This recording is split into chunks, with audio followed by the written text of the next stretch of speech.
my son even not allowed to go to school every day. Right now he's lucky that he's in kids ability. I'm sorry, am I No, cutting you no, off? absolutely, go ahead. But half day they were just accepted him twice a week to come to school, and I just pushed it him for the third week. Now the principal, yesterday was his first day because they don't have, like my son, he's 4, he's severely autistic, non-verbal, he's not toilet trained, he needs one-on-one support. But the school, like the principal is doing whatever she can, but they don't have any resources. And my son, like every expert tell him that he needs a 20 hours of therapy. We on waiting list, and we were just hoping, yes, we are paying some of our pocket, but he needs so much. It's not just AB, he needs OT, he needs speech, he's so many things. And if by the time this wait list and at 33 months, he'll be very close to 6 years old, and then 5,000, it's not even gonna cover like 1 month of his therapy. And like right now I can hold his hand, I can control him, but what's gonna happen after 5 or 10 years if he's not getting any, like for me, I think you guys should bring the kids in, observe them, look at them. We are not just asking for money, we are asking for money because our kids need that therapy. It's somewhere it's okay, like people who are making more money maybe get, but just keeping like that 20,000, it's not enough depending upon income. So what if we are only getting 5,000, and once he turns 6, what's gonna happen? And Corina is here to, like my son, if he's not going for his therapy for 2 days, he's off, he starts hitting his head, he's just like, it's so hard to control him. And like, and we were on a hope that we are doing the private therapy, and we were on the hope that okay, after 24 months we are gonna get what he's, and these 20 hours are not by us, it's by the experts, it's doctors, his therapists. And he cannot eat by himself, he cannot do anything by himself. And if he's not getting that, all the support, all the therapy right now, so what are we gonna do, like where he's gonna end? Like that's give me the goosebumps at night. Like I was asking when after you guys announced this policy, and I was asking my husband, what are we gonna do? It's not like we cannot afford few hours, but that few hours are nowhere close to what his needs and most, and like you are giving 5,000 or 20,000 to every kid, but you have to see the severity of the kids. Like they recommend OT, but we cannot afford OT right at this point. We are just doing the ABA from our pocket, which whatever we can afford, and that's not enough for him. Are we allowed to use these funds on OT and SLP? We hadn't heard those details yet. No, so right now the plan is for BCBA hours. IT hours are fine as long as there's a BCBA overseeing, and then parent training, and then tech for communication devices. And what's the And parent respite training as well. like?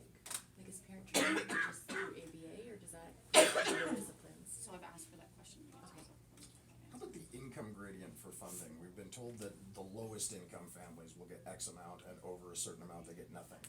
There has And been in all between kinds of some. talk about the in-between though, and what's gonna happen there. So we talk about $5,000 when it might actually be 1,000, and no one seems to know that. Yeah, so they're working on getting the scales out.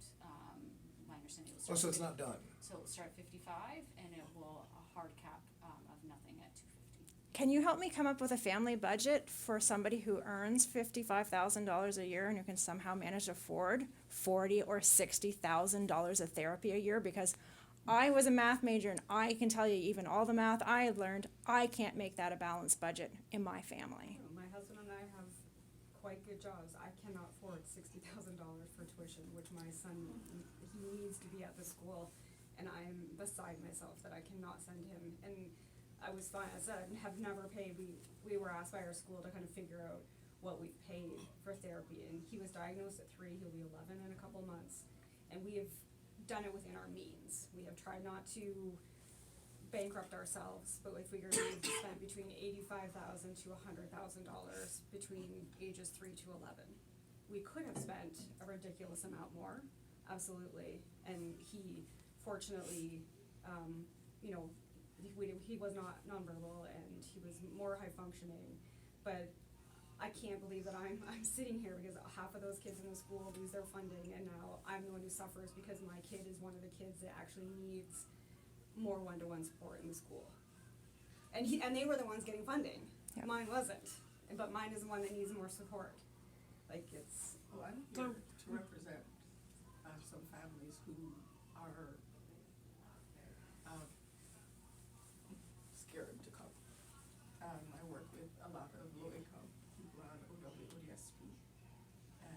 several families with children with autism at a range from fairly high functioning to not functioning. And they also are very worried about their children. A lot of them have not been able to get into Kids Ability. They have no one really to advocate for them. I spend quite a bit of my time doing that. But wait lists and all that, it's almost impossible to get them in. And so what happens is they're dependent on the schools to assist them. There is no help at school. These children are going to school for 2 hours a day, maybe twice a week. That does nothing. They may arrive at school and have an episode, and within an hour their mother's being called to come and get them home. You have moms who would love to work, who would love to get out there, they cannot. They have to stay home with these children. I mean, and this is going up to children that are now 9 years old, 11 years old, 15 years old. They go to school for 2 hours, 2 times a week. Something has to happen. They're deeply upset and they are scared because they're already behind the 8 ball, and now they're being told that it's even less if they couldn't access some of these resources before, or to help their children. What's going to happen now when it's going to be a free for all to say, okay, well, I can pay or I can't pay, or so what next? And what they want to know is why they have not heard you speak definitively to say that this is not going to work, and they want to hear from you. This is the program that we've come up with, because we have a budget and we have to make it work for as many children But as we how do you possibly can. justify this, like giving a kid like 2,000 or 3,000 for a year, whose needs are 20 to 10 or 15 hours a week just for ABA therapy? How this thing is being justified by the ministry or by you guys? Like, It was a that's my very question, like, difficult that's decision. like, where do you guys come up with this mathematics or whatever you guys have done? I have a question. Basically working for them. As you are an autism advocate, right? Am I correct? I have 2 children Was. with autism. Yeah, I'm not asking that. I'm asking if you're an advocate. I would say so for my children and children on Ontario. That's why I was. Then put in as this somebody position. who cares about why should I vote for you? Ever. Well, I'm here doing the best that I can with the parameters that I have to work with. But you won't break out of those parameters and you're not willing to go the extra mile for kids with autism. I'm doing my best every day. So I was up, my oldest daughter, 2 o'clock in the morning, crying her eyes out, asking me why she has to give up her time with me, so that way people can treat me like garbage. Those were her words. That's why I'm here. It's because I want to do the best for my community, for the kids in my community, for kids right across Ontario. I'm doing the best job that I can. I'm bringing your stories back. That is my role, and that's what I will continue to do. I'm a bit curious about governmental priorities when it comes to things like you're talking about a fixed budget, and this is I think something that at least the community in this room and in this parking lot can agree is this program is penny wise and pound foolish. Absolutely, there's long-term implication to this that is orders of magnitude higher in terms of cost. So let's recognize that as a reality first. Secondly, how do we? I'm getting a little tired, to be honest with you, of this conservative government and their austerity for the attitude. They just cut $325 million in high income earner income tax. How much autism therapy would that have paid for? How much ODSP would that have paid for?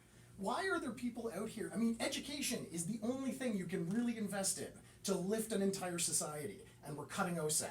What is going on while we're handing out billions of dollars to companies? 40 million to the auto industry yesterday. Yeah.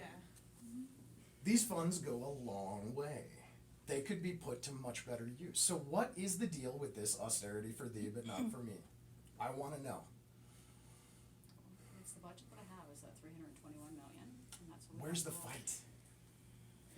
You stood at my house, Amy, you remember it, and I tell this story and I'm going to keep telling you. You stood at my house and promised me to my face that you would fight for this. Where is the fight? I don't see you in the news fighting. I see you in the news deflecting parents and giving talk track answers.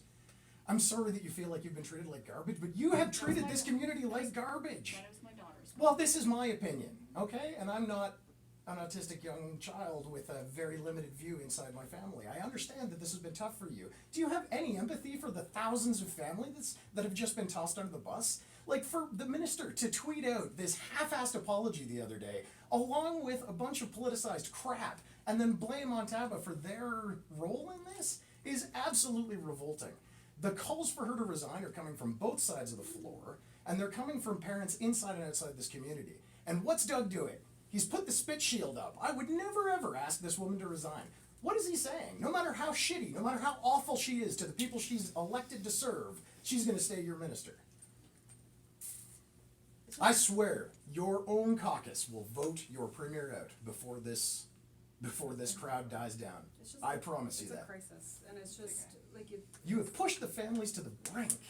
People are getting divorced. There is a family in Kitchener who is asking their family in California to adopt their child so that they can get mandatory coverage. How is it that I grew up in this province? We look down our nose very smugly at Americans for their healthcare system. And yet in Ohio, ABA is covered 100%. I was talking to a family at one of the town halls at one of the private service providers, and the husband was there saying, I'm gonna have to send my wife and my child, we're dual citizens, we're sending them back to our home country because therapy is cheaper back there. They will go live there for multiple years because this is the only way I can come close to balancing my own budget. I will continue to work in Ontario and pay taxpayer money in Ontario and vote in Ontario. And all I can do is send money to another country so that I can get the therapy my kid needs. How is that a solution for any of us, Amy?